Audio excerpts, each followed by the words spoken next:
ओए,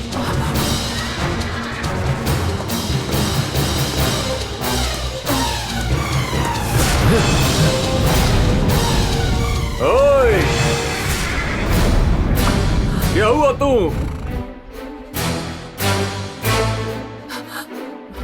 ये मायावी रूप में काहे पड़ा तू? काल चक्र और तहार का संबंध बाटे?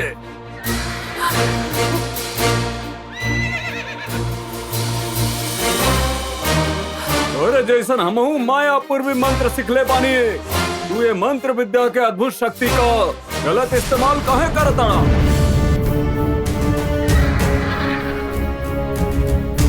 तू हमरे सवाल का जवाब भले न दा, लेकिन हमरा रहते हुए तू ही काल चक्र कभी न ले जा पाईबा।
चक्र अब हमरा हाथ में बा और हम एकरा जरिए तो असलियत अभी पता करता ने।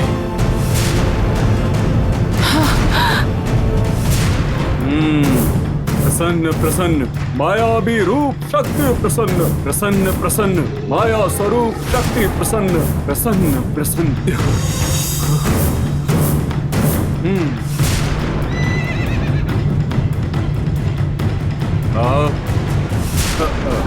नागनंदनिया उ मायावी शक्ति राउर पीछे है।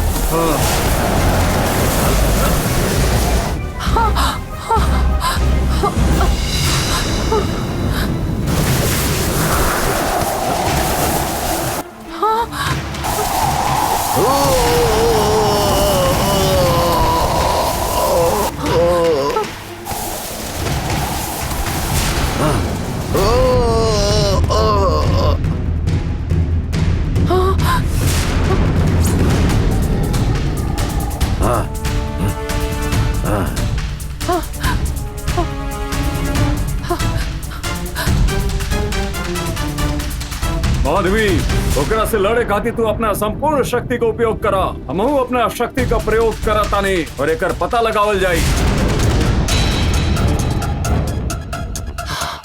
ओम नमः शिवाय। ओम नमः शिवाय। ओम नमः शिवाय।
माधवी, अपना पीछे देखी।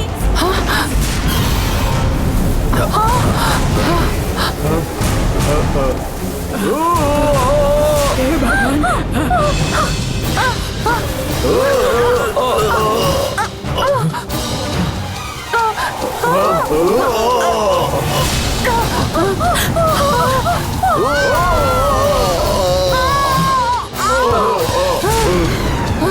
हे भगवान, माधवी!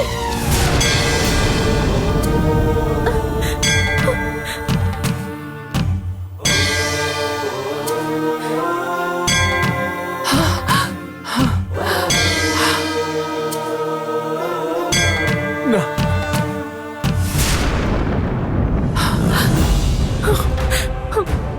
गंगा, ये काल चक्र की वजह से ये सब कुछ होता मालूम है। ये काल चक्र की वजह से इतना मुसीबत आवता। ये हमनी के ना चाहिए। एकरा बिल में फेंक दा।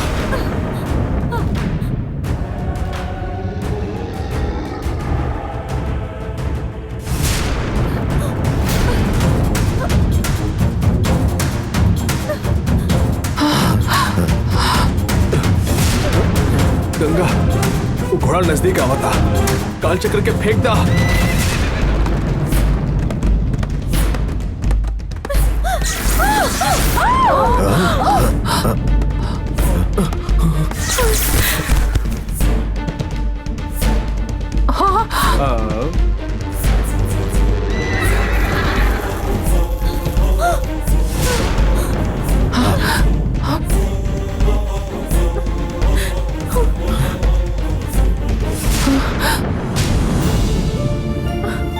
गंगा, ये काल चक्र के वजह से हमने पिताजी और अंकल के खो देनी। ये बात के हमरा के दुखा।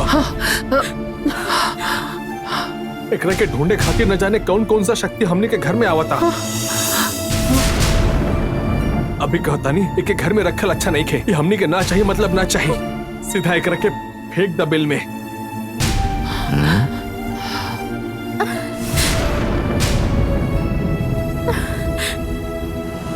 वो मायावी शक्ति हमनी के तब फेंक देलस, लेकिन गंगा के पास भी ना पहुंच पौलस। गंगा जैसन दिखतिया उतना साधारण बिया नहीं थी। जरूर गंगा के अंदर कोनो विशेष शक्ति है।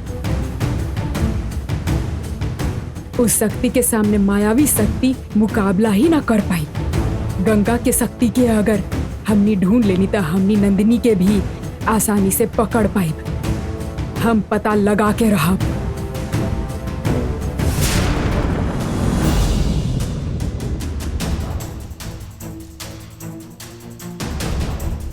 कैसन बा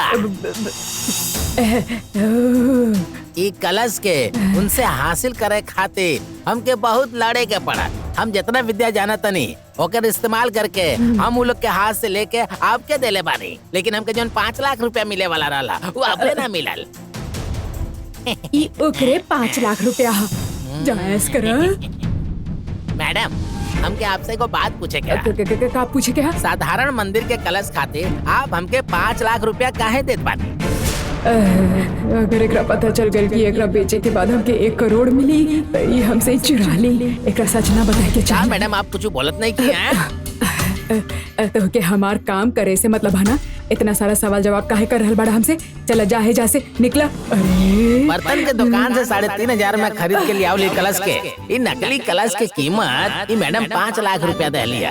ये 5 लाख रुपया लेके यहाँ से भाग अरे जाता है। वाह, अरे वाह। हाँ, प्राचीन मंदिर के कलश हमारे हाथ में आ गई। एकरा बेच के हम करोड़ों रुपए कमाए। ये खाली कलश नहीं खे, हमार जिंदगी में आए हुए महालक्ष्मी भी है। ना तो नजर लग जाये हमार। हाँ जा रहा बनी।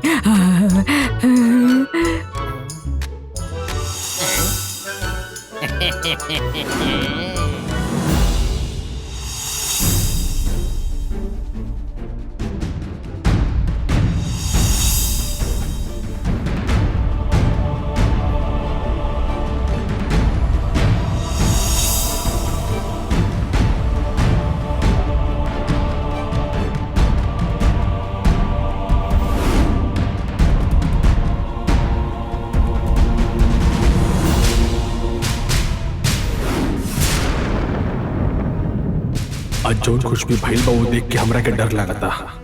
काल चक्र के पीछे इतना लोग भागता और ऊपर से गंगा भी नंदिनी के मारे की जिद पकड़ के बैठे ले बड़ी।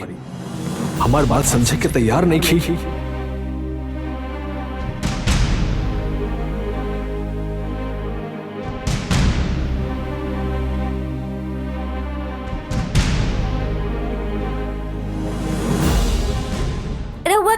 रहल बानी पापा? अब कुछ नहीं देवसेना, ऑफिस के काम के बारे में सोचत रहनी। झूठ मत बोली पापा। हमके पता बा कि रउआ घर में ऑफिस के काम के बारे में कब्बो ना सोचेनी। रउआ बिजनेस के प्रॉब्लम कब्बो एक हद तक ना लेनी पापा। गंगा के बारे में रउआ सोचत बानी, रउआ के ओकर चिंता बा हम अच्छा से जानत बानी। हमके भी गंगा की फिक्र हो रहल बा। गंगा के जब देखो वो माधवी और नाग नंदिनी के साथ ही रहेली। गंगा की जान के खतरा बा, ये जानत भी गंगा की जान बचावे खातिर शहनाई की दीदी हमके एक अंगूठी देली रहनी। गंगा के हाथ में पहनावे खातिर कहले रहनी। हम खुद ओकरा के पहनवले रहनी, लेकिन गंगा ओकरा के निकाल के फेंक देलस। अब गंगा के कैसे बचावल जाए समझ में ना आ रहल बा। हम गंगा के संगे बानी। तू ओकर फिक्र मत करा, तू एकदम बेफिक्र रहा, ठीक बा?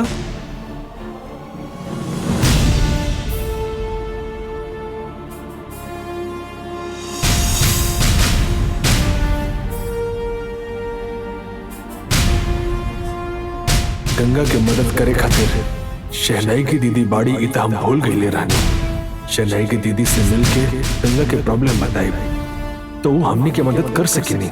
शहनाई की दीदी से हमके जाके मिले के होगी।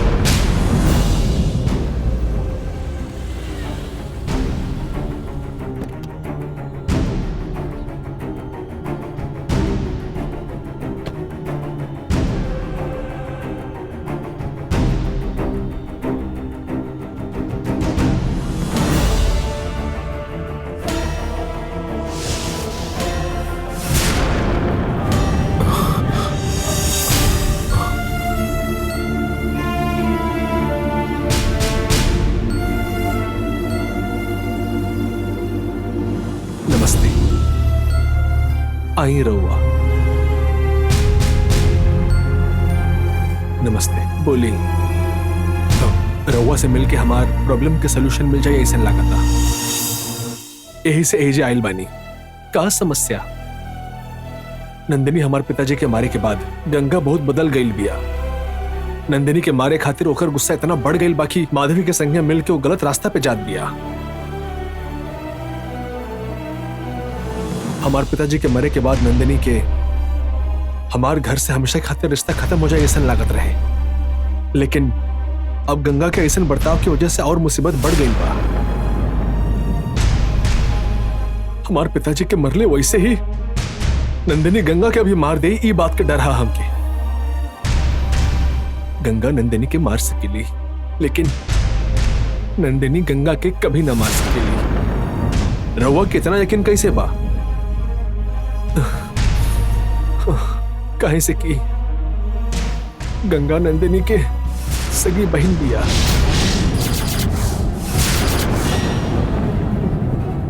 गंगा नंदिनी के सगी बहन बिया।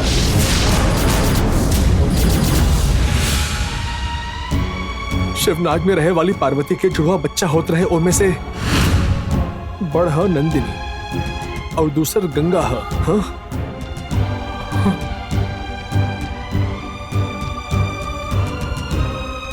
साथ में जन्म लेने वाली दो लड़की एगो नागवंश में और एक मनुष्य के रूप में कैसे रह सकेली, ऐसा सवाल तहार मन में आयल होगी। ये दुनिया के 8वां अजूबा मतलब गंगा और नंदिनी है।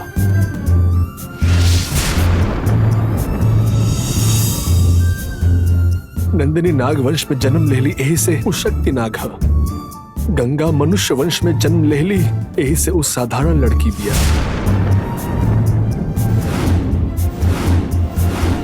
राउर बात पर हमके यकीन नहीं खे हो। तरह के विश्वास ना हुई ऐसा बहुत सारा बात है।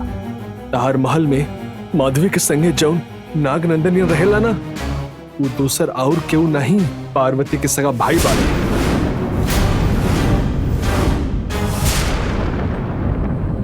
पार्वती ओकर मर्जी के खिलाफ जाके शादी कैले रहली, यही से वो पार्वती के दोनों बेटी के खत्म करे के फैसला ले ले। ई बात के ना समझ के गंगा ओकर मदद करके नंदिनी के खत्म करे खातिर योजना बनावत दिया। वो नागनंदनियन के वजह से गंगा के जान के खतरा ना हो के यही से देवसेना के लगे कालू के पायल से बनावल अंगूठी भेजले रहनी हम। लेकिन गंगा वो अंगूठी के भी फेंक देले। देवसेना हमरा के बतैले रहे गंगा के इतना बड़ खतरा है ई सपना में भी ना सोचले रहे। हे भगवान, गंगा के अब कैसे बचावल जाओ? गंगा के नागनंदनियन से खतरा है, फिर भी जब तक हम बानी तब तक वो ओकरा के कुछ ना कर पाई। काहे से कि गंगा के ये बात पता नहीं है कि वो हमारे संरक्षण में भी आ। हम जब तक जिंदा बानी तब तक नंदिनी और गंगा में केहू के भी हाथ लगावे ना दे। राउर बात सुन के दिल के थोड़ा तसल्ली मिला। अब गंगा के पता चली कि नंदिनी ओकर बहन भी आ तब ओकर गुस्सा थोड़ा शांत हो जाई। हम अभी जाके बता देता नहीं नंदिनी ओकर सगी बहन भी आ। ओके इजे लेके आवता नहीं। रुआ कितना भी बताइबा लेकिन पूरी बात पे विश्वास ना करी। काहे से कि सच के बारे में जब हम ओकरा बतैले रहनी ऐसा लागल कि नंदिनी के बचावे खातिर उसे झूठ बोलता नहीं। वो हमरा में विश्वास न कैले। फिर हमरा के ऊ नंदिनी के बहन ना भी आ ऐसा झूठ बोले के परे बाप रे। रहुआ ऐसा काहे कहनी? काहे से कि नंदिनी के मारे के शक्ति खाली ओकर सगी बहन में भी है। इस सच के पता माधवी और नागनंदनियन के चल गए रहे। नंदिनी के बहन के वो लोग खोजत रहे। ऐसे समय में गंगा ही नंदिनी के बहन भी अगर पता लग गई तो दोनों के खतरा हो सकेला।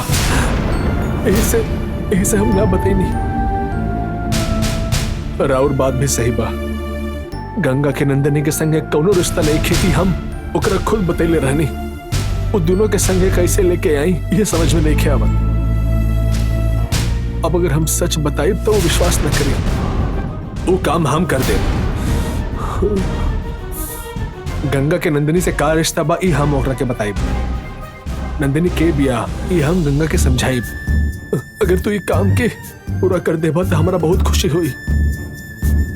गंगा के फिक्र होत रहे यही से एजे आयल रहनी। लेकिन ये कुल सुने के बाद हमारे मन के बहुत शांति मिल गई। अब हम ऐसा कुछ करब जैसे सब कुछ अच्छा हो जाए। हर बात सुन के हमरा अच्छा लगता। लेकिन जब गंगा अकेले होगी तब तो ओकरा के समझावे के कोशिश करिया। कौनो भी हाल में माधवी और नागनंदनियन के ये बात के पता न चले के चाहिए। अब हम ख्याल रखब। अब चलता नहीं दीदी।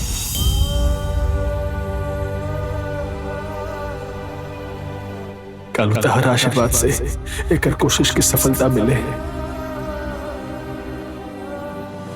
कालू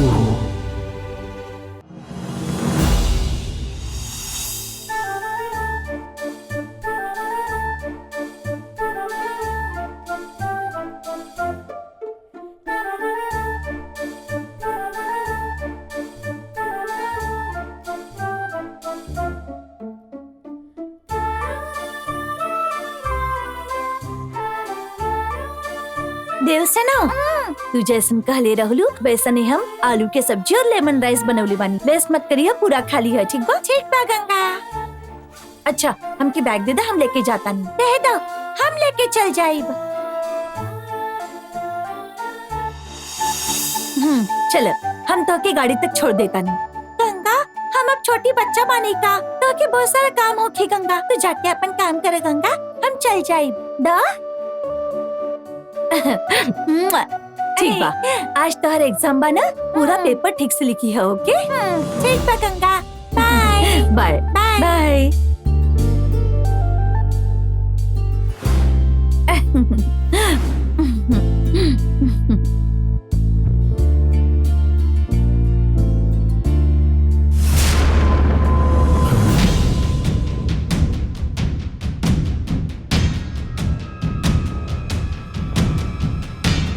कैसे भी करके एकरा के देवसेना के हाथ में बांधे के होगी।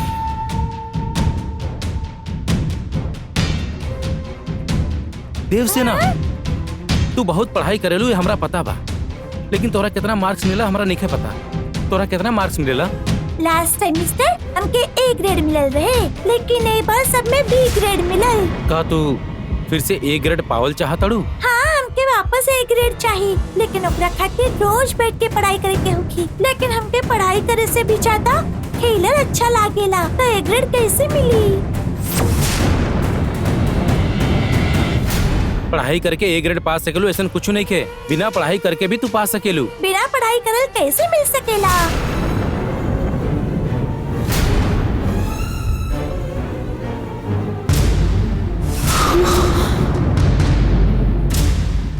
ईता वो दिन हाथ से निकालल हुआ ताबीज की तरह ही दिख रहा है।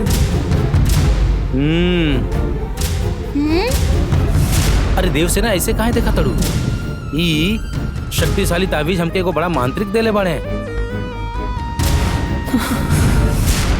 अगर तू एकरा के अपना हाथ में बांध लेबू ना तो तू पूरा क्लास में जरूर फर्स्ट है। ये ताबीज के हाथ में पहन के हम क्लास में फर्स्ट कैसे आ सकेनी?